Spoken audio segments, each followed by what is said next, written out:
Right. Okay, team. So first things first is thanks for everyone kind of signing up to the offer that we put out for JST.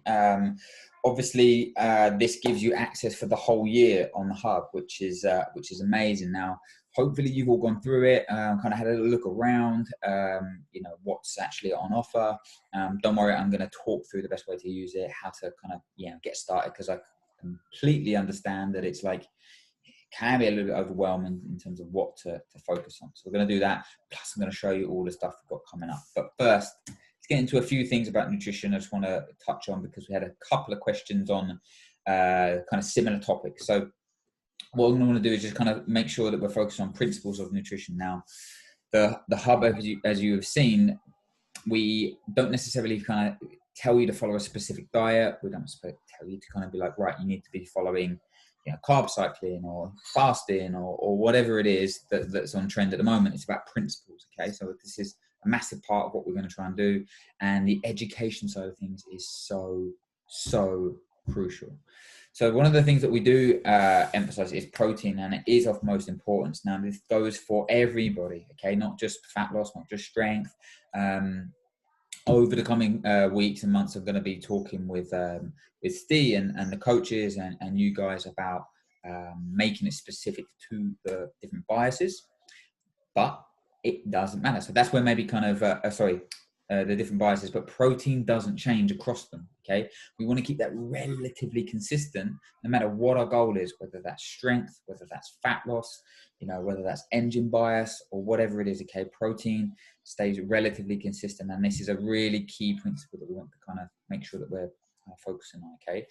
Then we can focus on calories. Now, calories for me are what we use for body composition, okay? So you want to gain muscle, you need to be eating enough. You want to lose fat, you need to be in a deficit. Like, calories are really key for changing your body composition. And then macros are where we kind of really start to see performance enhancement when we start to manipulate those. Okay, so that's the kind of hierarchy that I want us to follow. Protein, most consistent. Calories are key for changing our body composition and manipulating our energy levels, as well as our let's say muscle mass or losing body fat. The macros are key for recovery and performance. Now, one of the things that if you have jumped on the hub and calculated the calories, I always get this question: why are my calories targets too high? And this is coming even from a strength point of view, a fat loss point of view. But just remember, they account for everything. Okay. Often when we maybe have calculated calories before, or been given a meal plan or whatever, and we follow it and we go, oh, okay, I've got this many calories. We're taking into account teas, coffees, your shakes, oils, everything. I mean, every single thing, vegetables, everything this counts for. Okay. Now, I'm not telling you to track everything, but I'm just saying that it accounts for everything. So that's why they can sometimes see a little bit high. So if you put every single thing that you entered into MyFitnessPal, it might be kind of close to the targets that we've set. And remember, we want to be focused on averages, guys, weekly, not just daily. I'm going to be on point for 4 days a week, and then 3 days a week it's off plan. Okay, so remember, this accounts for weekly intake. Look, I'm not expecting everybody, if you are going to kind of follow a plan, don't expect you to hit your numbers absolutely spot on. I want you to be within 10% of your daily intake. Remember, it's what we do on average that counts. That's how we move how we progress, how we move that needle, whichever way we want to do it. And we want to focus on weekly meal targets. Okay, so weekly targets, and then focus on making sure that we are hitting our targets from a meal point of view, because this is going to allow us to improve our ability to track our portion control. This is our meal plate system. But if the reason why we give you meal targets is to allow you that kind of consistency and balance across the day, as opposed to if it fits your macros, where you might not eat, you might eat 300, 400 calories in a day from a protein bar, and then you might eat like 2,000 calories a night. Like, for us, when you're trying to get the most out of JST programming, you need that distribution. Okay, so that's why we give you meal targets, and I'll just come on to that in a bit. So if you are looking to try and lose a little bit of body fat, look, your calories should be your top number. That's the key thing. If it's strength, it should be your bottom number. Okay, really key, simple principle that I like to follow, guys. Don't worry about getting everything perfect. Don't, you know, but you want to be thinking about, okay, I've got 10% wiggle room here, but my goal to get stronger, why would I be trying to eat in a deficit? Okay, now we'll talk about that in another video about getting stronger in a deficit. But you want to be thinking about what your primary goal is, okay? So follow that principle. Remember, weekly intake, daily intake, meal targets. That's the hierarchy. What you do on average, it counts. And we really need to be focusing on that because that's going to make the biggest difference. Okay. The reason why we give you meal targets now, a lot of companies might not. They might just give you targets to follow in the day and say like, oh, it doesn't matter, you know, how much, when you eat, what you eat, you know, how you eat, as long as you hit your targets, that's going to make you, you know, lose body fat, gain muscle, whatever, because, you know, a lazy thing for me is just to say, oh, get in a calorie deficit or eat more, gain muscle. Meal targets allow you to be aware of small changes. And when we're looking at improving our performance, especially maybe when we're training twice a day, that's going to be a really key thing. What fueled us best in our first session? How do we feel going into the second session? How did my recovery feel on that day? That's going to be the biggest thing. Okay. So actually what I'm going to do is just come into the hub now, just to kind of show you. No one's popped in here. Cool. So the first things first is, so when you come onto the hub, you'll come into this dashboard here. Okay, so this just hosts everything, new stuff that we've kind of got coming in on the hub here. So you can kind of, you know, scroll through this, or it's got everything. And if you want to have a little look, then you can just click on this, and we constantly update that. We also just have any kind of new things that just kind of coming up. Maybe we'll put the Q&As on here as well. All recently updated courses we'll put here, the first 3, but you can just kind of scroll through most recent ones as well. And then I've just got new content and a few other bits and pieces as well. So we've got the nutrition plans. So the nutrition plans are here. You can quickly access them. So you can go to the strength diet, and this is where you build your nutrition plan. Okay, guys, if you don't want to track calories and macros, that is totally cool. All you need to do is download the guide and follow the principles. Follow the principles of 4 or 5 feeds a day. Follow the timings of your nutrition. Follow the meal plates. Follow the portion sizes.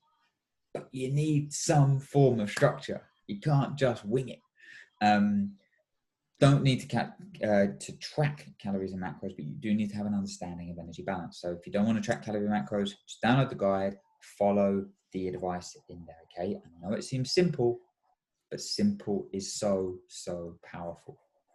If you do want to track calories and macros, then we've got our diet template. Okay, so you can make a copy of the vegan or vegetarian, or you can make a copy of the strength one. You only need to do this once, and I would advise you to do it on a laptop or a desktop. Okay, doing it on a mobile just causes so many issues, and it's very, very difficult. Okay? And we know spreadsheets, they're a little bit old school. So I know they can be a little bit old school, but they're really, really powerful once we're going to get our head around it, and it isn't as confusing as maybe we think. So all you need to do, come in, change the info in the green boxes. Okay. The reason why we got a spreadsheet is it allows you to customize it to your goal, and it allows you to adjust it as things change. Like nothing's linear, so you might want to adjust it. So for example, definitely not my age. So just say that's my height and weight. Then I can be like, right, for example, in lockdown, I might have less activity, so I can just drop this down. And then this is my goal. So lean gains, muscle gain gradual, whatever it is, choose my exercise hours per week. Now this gives me my calorie targets. Okay. I can adjust these if I want. If I want a little bit more protein, you know, a little bit less carbs, I can adjust them. Okay. But these are our suggested starting points for strength. Follow these for weeks 1 to 4. Okay, I like consistency. I like to be, to follow a consistent plan, because then it allows us to be aware and make adjustments. If you're constantly changing things all of the time, it makes it very, very hard to think that, oh, that worked or that didn't. I'm going to do another video on high carb days, low carb days, all of this stuff. I think it's way too confusing at the start. And until you built a baseline, you're just going to overcomplicate things. Follow these targets, consistency, okay? And we can make small adjustments depending on the training times, but these are your daily targets. I'll come on to weeks 4 and 6 in a minute. Then all you need to do is come down and choose the actual number, not the weeks 1 to 4, choose the number, okay? This populates everything. That's all you need to do. Like, that's the only clicks you ever need to do, okay? This sets up everything. So you see here now, you've got your training meal targets, your anytime meal targets, your snacks. Now, if you're not taking a shake, or you're just taking a protein only shake, change the macros of this shake, okay? See here, adjust the snack. Now you have your meal plan set, okay? Remember to use this as a roadmap, not a rule book, okay? You don't need to follow exactly the timings, but you need structure. I mean, when you're early morning training, mid-morning or lunchtime, evening, double training. So double training, there's naturally a slight increase in carbohydrates, okay? Because you have one more training meal. But that structure is really, really, really important to follow, okay? Because this allows us to be aware of what works and what doesn't. So let Nini in here. Good. So that's really, really simple in terms of how to set things up, okay, guys? Now, when we need to change to weeks 5 and 6, we can just kind of choose that number. But at the moment, keep it consistent. One of the things I'm really proud of is that we've taken away that decision stress of sometimes like, oh, well, I've got this much to eat. How do I actually do it? Now we have a whole host of recipes that are automatically broken down into your exact macros, okay? So this is people coming in now, good stuff. These are broken down into your exact macros, okay? So you can see here, 87 grams, blah, blah, blah. This equals this training meal, okay? So make sure that you're following this. Get it in, and build some go-to meals. Like, you can choose off this list. Like, this is where we give you that flexibility, okay? Now, I know this seems like a lot of recipes, but just go through and pick 1 or 2, okay? We've got main meals and everything like that. Now, look, when you can change your meals, when you adjust your calories, you'll see here, if I just change this, it changes the amounts automatically. So all you need to do is enter the green and choose your target in the meal plan. That's it, nothing else. Now, I'm fully aware that not everybody needs recipes, so we have breakdowns here, okay? So you can pick off of this list, pick 1 or 2 off of this list and build your meal. Guys, this is something that you will need to adjust, okay? This gives you how much protein is in that thing, how much is in rice, okay?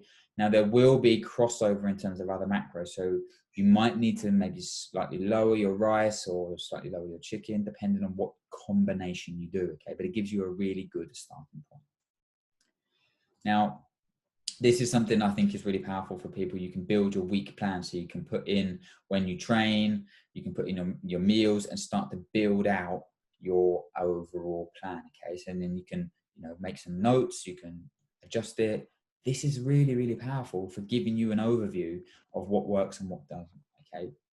So just start to build out, maybe if you've got your work or your coaching, build this out and start to kind of map out your week structure, okay? We have a meal plan sheet if you really want to kind of start to plan your meals. As you see here, it's got the recipes that are all in the meal plan, and you can kind of just, choose them, okay? So if you want to kind of do a little bit of meal planning, happy days. Good. Before I move on, any questions on that? If there are, maybe just pop them in the chat function. I'm going to come back onto the hub in a minute before I just answer some of your questions. Okay. So coming back to here is why do we? So I hope that makes sense in terms of calories and setting things up and everything like that. one of the things that we often get asked is, why do I have to increase my calories after 4 weeks? And this goes for fat loss and strength. Okay, so obviously when we've got a calorie target for 4 weeks, our body gets used to it. Our body gets used to structure. We start to kind of, feel that our metabolic set point is kind of like really stable. And then we, if we're in a fat loss, we can't consistently be in a deficit for too long. Okay, this causes issues, performance issues, mood. Being in a deficit, lack of micronutrient intake. There's a reduction in output depending on if you're constantly in a deficit. So the less you eat, the less you want to move. So we're being proactive rather than reactive. Okay, you've maybe lost a bit of body fat, and now we need to be thinking about increasing your output to increase your training performances from a fat loss point of view. Okay, so increasing energy, better training, more calories burned, that's going to help you to progress. Again, there's certain issues that happen when we're in a deficit. Okay, we don't want that to happen. Okay, if we eat a little bit more, cortisol levels can be managed. Maybe then we feel a little bit better, but our primary goal is still to get better at performance enhancement rather than just sole body composition. Okay, from a strength point of view, we need to be eating a little bit more and fueling the tank, and we need that progressive overload. Okay, so we have it for 2 weeks and then we adjust. Okay, so you can use that kind of cycle of 4 weeks and 2 weeks, and then you reassess. You might go, Liam, I feel a little bit sluggish, a little bit heavy, but my lifts have gone up, but actually I feel like I want to lean out a little bit. You might drop down. You might simply just go back to the macro calculator, drop down from muscle gain gradual to lean gains, and repeat the 6-week block. Simple. Okay. Whereas if you go, do you know what? I'm still so hungry. My performance is going up, but I feel like I've got a little bit more in me. I'll go up to muscle gain moderate, and then you repeat that 6-week block again. Okay. Don't overcomplicate it. Don't think that you have this constant thing where you have different calorie targets for it, every single day of the week, or high carb days, low carb days, this carb day. For me, way too confusing. We've got a lot of other stuff to be worrying about. You need that consistency and then making small adjustments around that. Okay. So we like 6-week blocks. That's how I would like get you to set up your nutrition plan. But remember, you've got to be thinking about, CrossFit performance. Okay. Think about your, what's your primary goal? For example, gymnastics, if you're on that bias, is it your power to weight ratio? Is it your strength? Would losing a little bit of body fat help? Would increasing your strength help your performance a little bit more? Look at these things, okay? Think about what's going to, move the needle on your performance the most, and then align your goals to this. Follow the fat loss plan, follow the strength-based plan, okay? So pick your primary goal. Cool. So I'm just going to fire through a few of the questions that we had come in, and then I'm just going to finish talking through the hub and then open it up again to everyone on the call, and we'll go through it. So I think Dan sent in a few questions, some really, really good ones. Okay. Beetroot juice, influence on performance, yay or nay? For me, it's a big yay. Okay. Has anybody used, I'm just gonna, if anybody unmutes themselves, I'll do it for you. Not sure why it's doing that. Has anybody used beetroot before? Shout out if you have or haven't, and if you have any good benefits of it. No. Yeah, I've used it for a bit. Yeah. Did you load it, Dan, or did you use it acutely? Just 100 ml a day. Just one drink a day in the juice version. Yeah. Did you use it for an extended period of time, or just leading into a competition, or? No, I've just read a bit about it, about the sort of evidence behind it. So I just started using it in daily, just as a daily routine. Yeah. Really. Did you notice the difference? For me, I did. Yeah, I felt my performance was better. I felt like I had more in the muscles, if that makes sense, a bit more in the legs. Again, sometimes the only reason I ask is because sometimes you read up about it and you almost have a mindset before you even take it yourself, whether it's more of a mindset or placebo or whatnot. So I just wanted to know. Yeah. No, it's I often get this with people. They take something that we maybe recommended and they go, oh, I'm not sure if it's placebo, but I feel better. And I'm like, Well, If you feel better. if you're taking something and you make it feel better, I'd probably say that it's not placebo. Yeah. However, I don't really care if it's placebo or not. You're performing better. So unless it's like, you know, costing you £50 a day, then, you know, then we're winning. Beetroot, for me, mate, I'm a big yay, big performance, big thumbs up. I've actually been doing a lot of reading on it recently. So acute versus chronics. Now, a lot of the studies or maybe kind of recommendations have been where you need to load it, like you are down taking 100 ml a day, or taking a little bit more, maybe kind of 250 milliliters leading into a competition or a performance-based session for like 5-6 days, like a week leading into it. However, there's some research out there that it does actually have an acute benefit. So similar to like a caffeine, where you could take it 2 to 3 hours before a session and actually get a benefit, even just from one take, serving. So I think that is a really useful thing. Myself and Tom McClure, one of my coaches, actually just done a talk on how to fuel for Super Saturday, which I'll show you in a minute. And we actually talk about beetroot juice in that. So for me, buddy, really big thumbs up. And there isn't really any negatives in terms of taking it long term. So it's something that if you want to, you can continually take. Some of the research shows that actually when they've seen not like sorry, I'm not getting my words out right. When there hasn't been a big effect, it's actually from people who have quite a high level of intake of nitrate-rich foods anyway.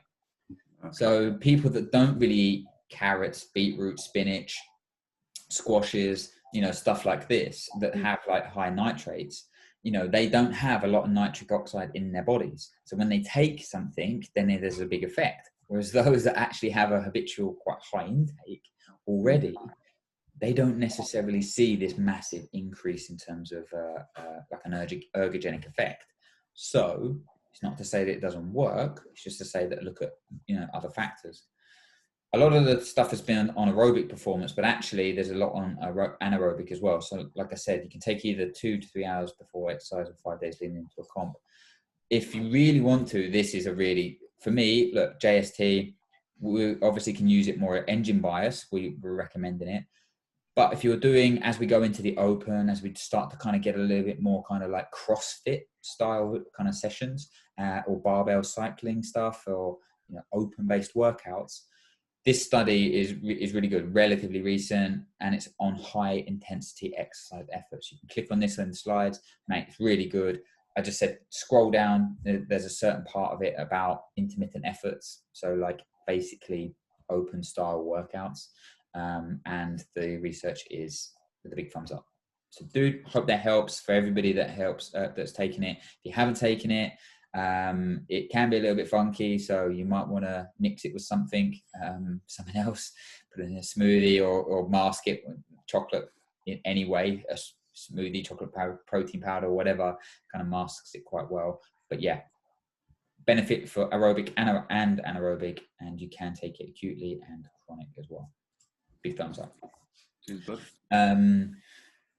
Next one down was eating 1 hour before sleep. Look, routine forced. Is it detrimental? And any good? Is that groups? That should be food. Food groups. Food. Sorry, yeah. Any food groups better than others if you can't avoid it? So look, my biggest thing here, mate, is no. Like people get a little bit scared about eating before bed, and that it's going to be like, it's not going to be used in the same way as if I ate it at like 4 p.m. It will do. The body will still process it and digest it and utilize it where it's needed. Repair, energy, you know, replenishment, whatever it is. So look at your overall intake. That's the key thing. Like, don't worry about eating 1 hour before bed. However, if you do find that you're waking up maybe like 2 to 3 hours after that meal, like say you went to bed at 10 a.m. and all of a sudden you wake up at 1 a.m., you know, quite sharply, and then you struggle to get back to sleep, or you wake up really early, you know, like 3:30 or something like that, and that's consistent. Sometimes if we have like a big surge in blood sugar, we can actually get a rebound, like a drop in the night. And there's loads of different sleep conditions, but this is one where blood sugar levels really drop quite low, and then obviously the body wakes up because it's a response, like it's a my response, I need to get up, I need to eat or wake up. So we do see that sometimes if the macronutrient ratios aren't quite right. And then we do see sometimes a bit of an effect on digestion, like whether that's a bit of diarrhea in the morning or feeling bloated first thing in the morning, when we get the macronutrients kind of, or the amounts wrong. And that's the key for me, buddy. Like, look at the amount. It shouldn't be, maybe if you're looking at your diet, a full 100% like meal. So say if you've got 650 calories, I don't necessarily think that you should be eating that many. Maybe 350, 400, take it down, just to allow that, that slight ease on your digestion. Okay.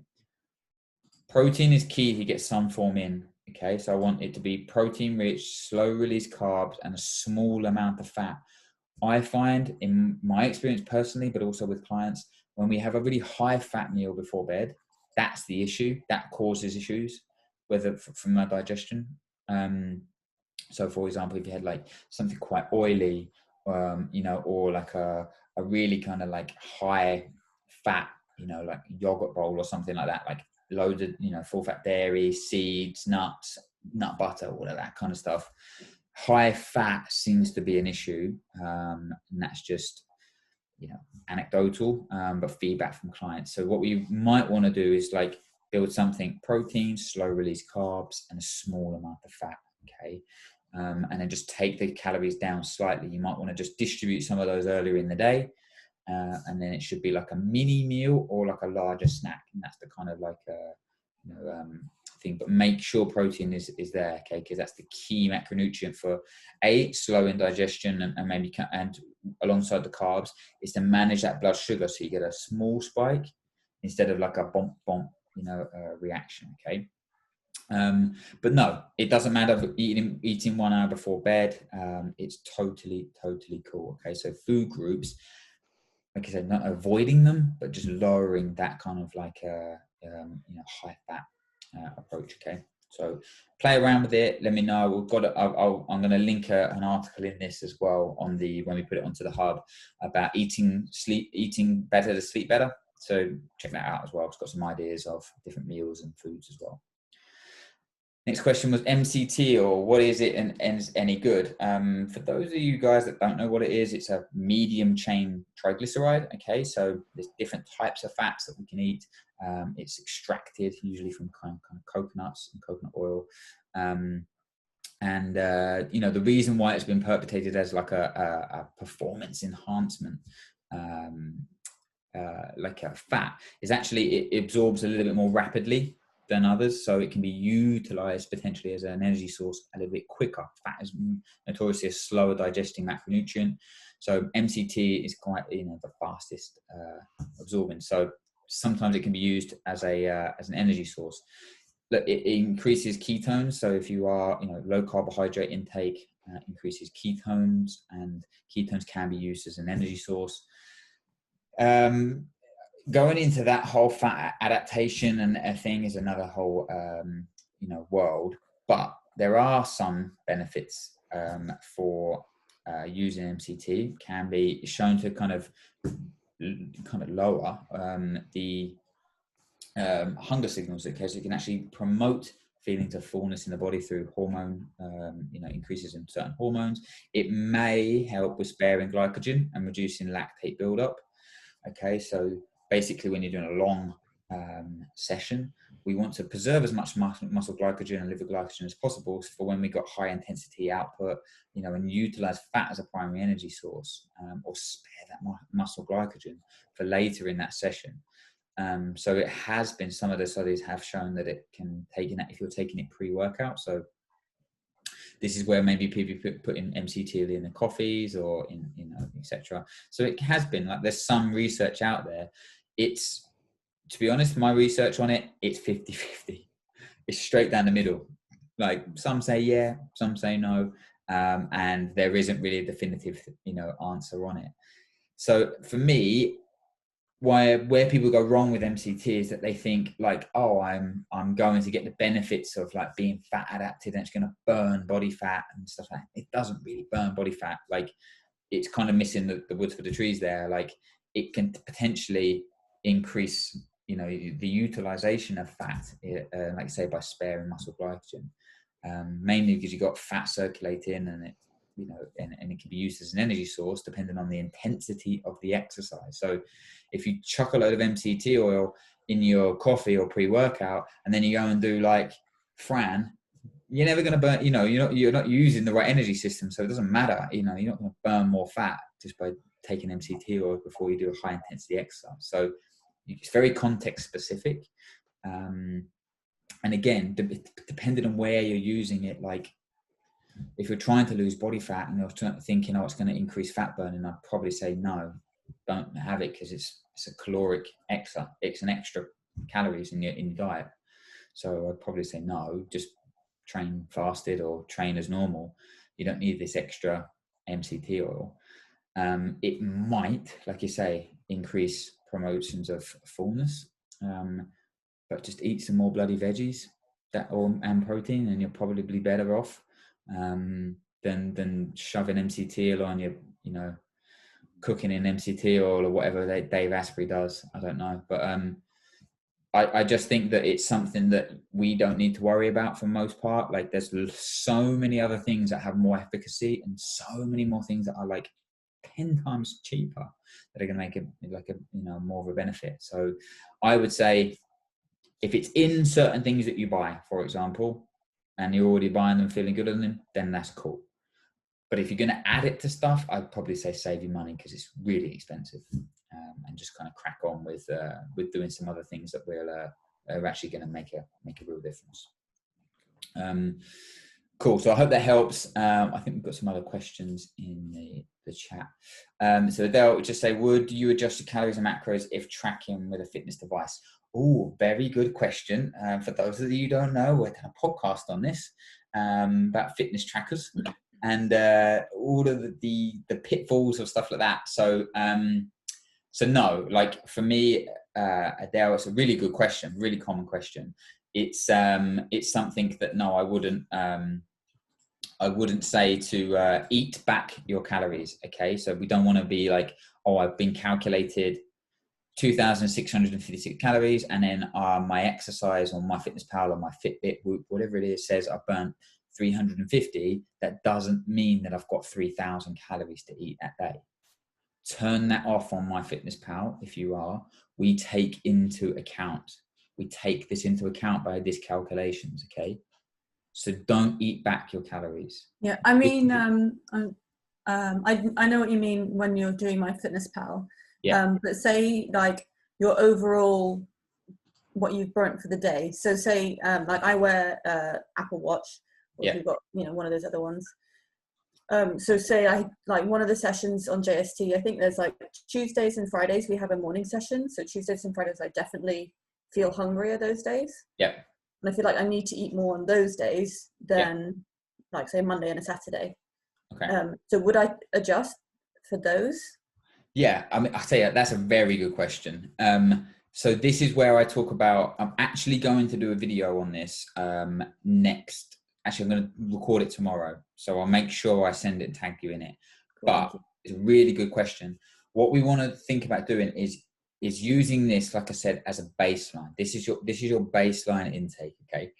Now, you will need to adjust this based on, like, say, feedback and how you're feeling. So these are calculations. They are not proven, set in stone targets. Like, you need to make adjustments depending on how you feel. So on a Tuesday and a Friday, if you're feeling super hungry, I would go, what's your primary goal?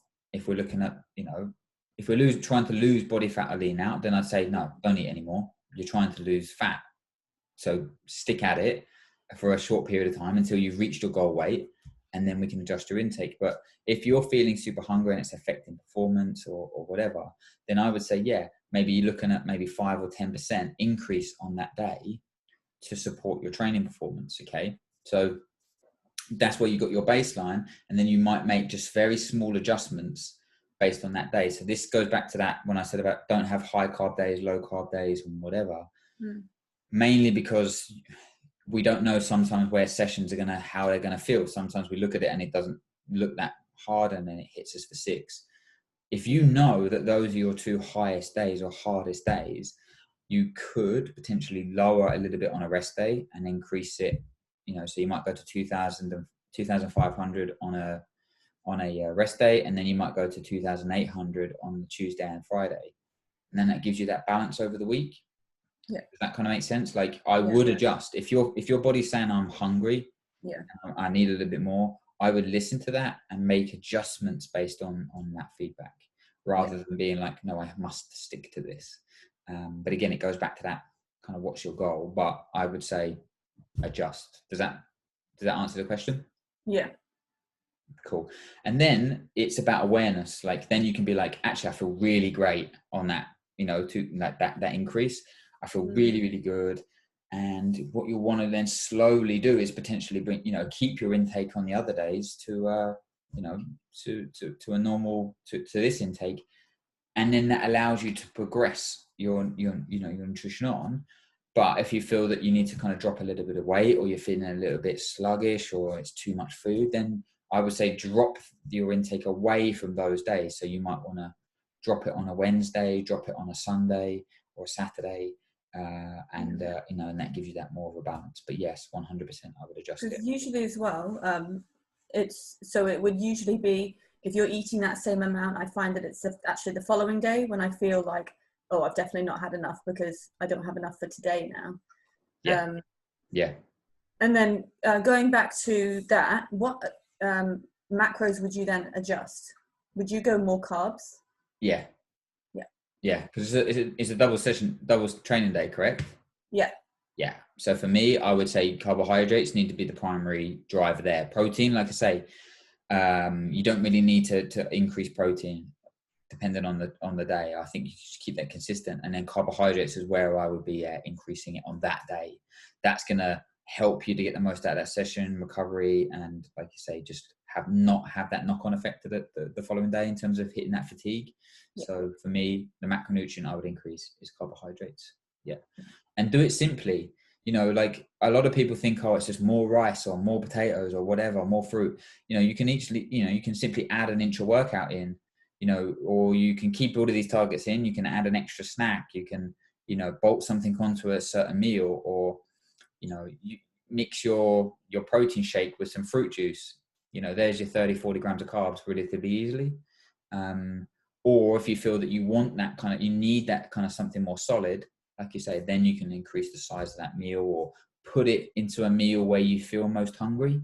So if it's like, I always feel, you know, like I really need something in that first session, or it's maybe lunchtime meal, or, you know, I'm always super hungry, I can't satisfy that hunger in the evening, plug the hole wherever it is, you know, and make sure that you get that balance.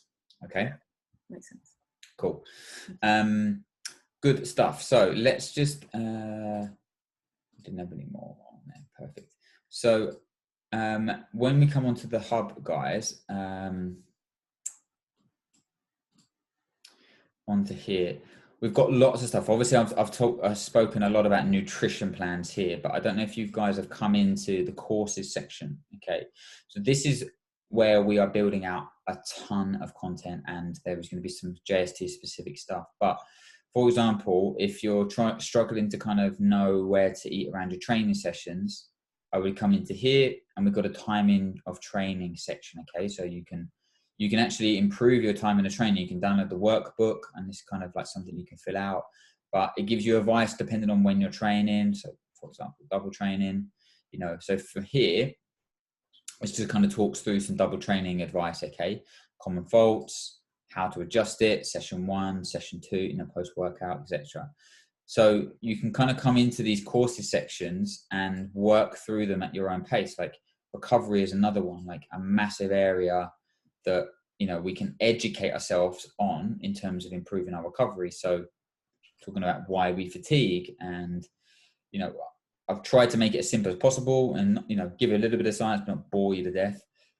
Talk about overtraining, talk about cortisol levels, and, you know, like really kind of work through these if you feel a certain area needs a little bit of like work on. So I've talked a lot about calories and macros, but these types of things are massively important. Like, it's more than calories and macros. Okay. you get a little niggle, we can go into the injury nutrition one as well, and go from there. Now, guys, a lot of you have asked about the app. Okay, so the app is actually separate to the hub. It doesn't host the hub content. It's where we deliver our coaching or habit-based programs. Okay, so you can click on the app-based courses. You can come in, and these are the ones that are going to drip fed. So as you saw there, you could go through that timing of training or the recovery course or whatever. Almost, you can read the whole thing in one day. But we want to build habit-based, okay, habit coaching. And this is where we can drip feed the content, okay? So to get access to our coaching app, the PH Nutrition app, you either have to sign up to one of our personalized coaching programs where you work with one of our coaches, or use one of these habit-based courses. And all you need to do is just simply pop your name and email in there, and then you get the access to it. And it's drip fed. There's a daily lesson, there's tasks, there's check-ins, to allow you to build this habit, okay? This is something that we're going to be building out competition nutrition on here, meal prep, sleep, and some other ones on there that are coming in, very, very soon, because we wanted to work on habit-based stuff. So it doesn't, the app doesn't host the hub. It allows us to deliver the content, okay? So guys, if there's anything that you want to see on here, like, we are going to be building out, so say, some JST specific stuff. So there's going to be a course on engine bias, gymnastics bias, compete bias as well. So we are going to make something specific for those. Good. Okay. Last thing, anything you want to see, click on the updates and future plans. You can come on here and you can make any suggestion that you want to see. Okay. You can upvote anything that you want us to work on. You can make a suggestion, short or long as you want. You can put anything you want us to kind of work on, put it in there, and we will get on it straight away. If you want to see what we have done or what's in progress, then you can come onto here as well. So we've actually just released some advice on swimming. We've got football and rugby coming up as well. We are going to be doing stuff on rowing as well. The last thing before I let you go and have a nice big coffee is all of you will have access to this page from today. I'm going to spend a little bit of time adding this to your account. So JST exclusive content, okay? So me and Steve did a nutrition Q&A, okay? Some really good questions we covered. It was a really good chat.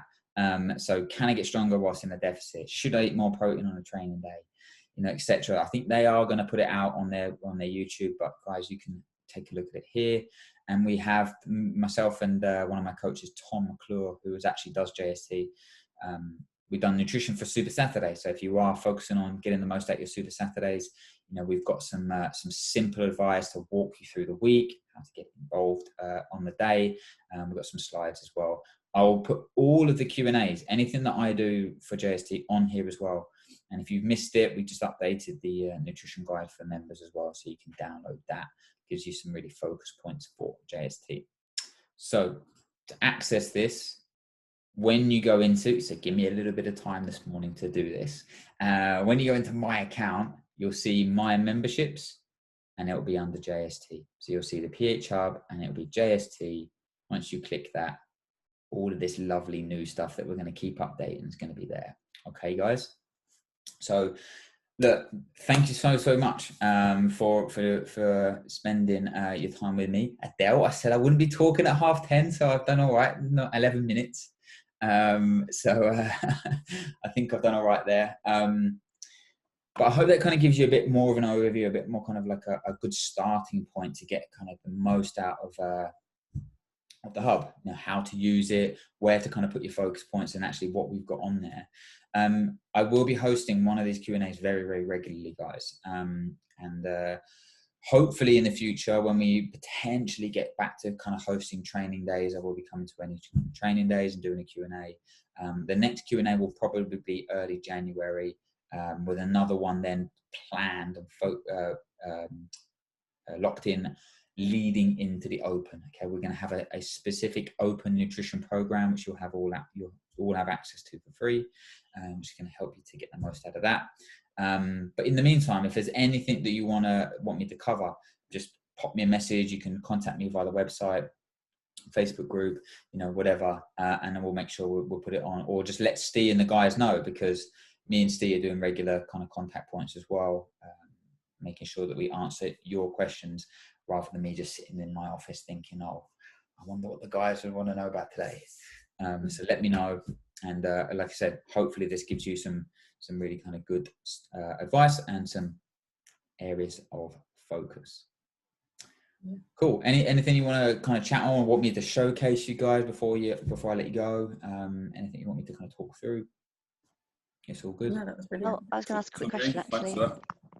Sorry. First things first. Apologies. It says Lady Iceberg. I did a Cancer Macmillan thing the other day, and that was my character. That isn't actually my name.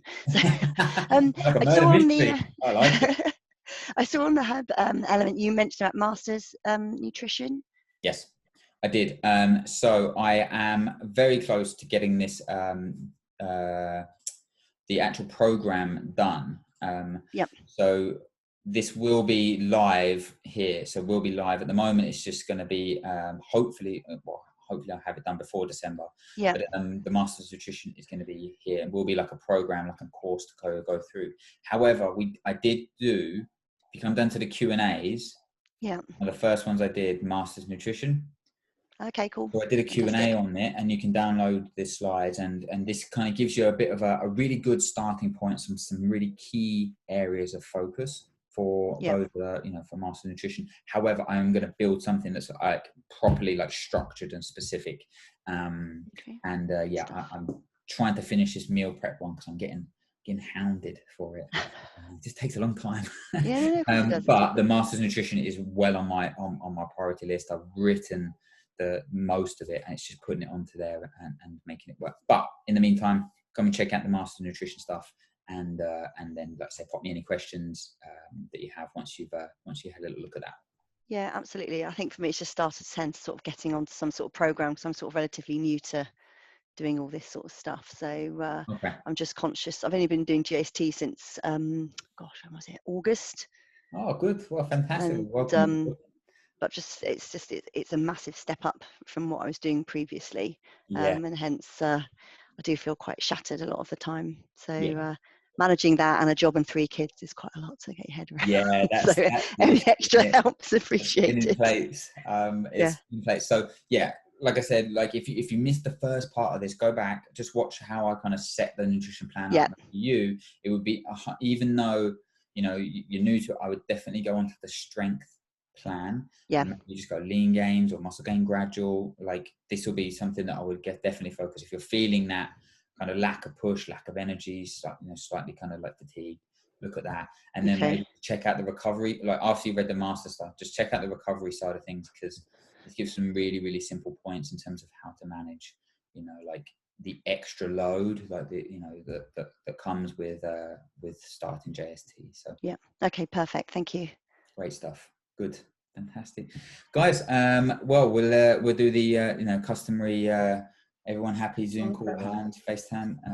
Anything that you need, guys, please let me know. I'll be in touch with any kind of updates as well on JST specific stuff. Please don't be a stranger. Anything like Dan, like Dan fired in some questions, some other people fired in some questions. They can be really specific. The more specific, almost the better, because it allows us to kind of really target some advice and give you some focus points. So perfect. Brilliant. Wonderful to see you guys. Thank you so much. And cheers, guys. Wonderful rest of your Sunday. Thanks. Have a good Sunday. Bye. Bye. Bye. Bye.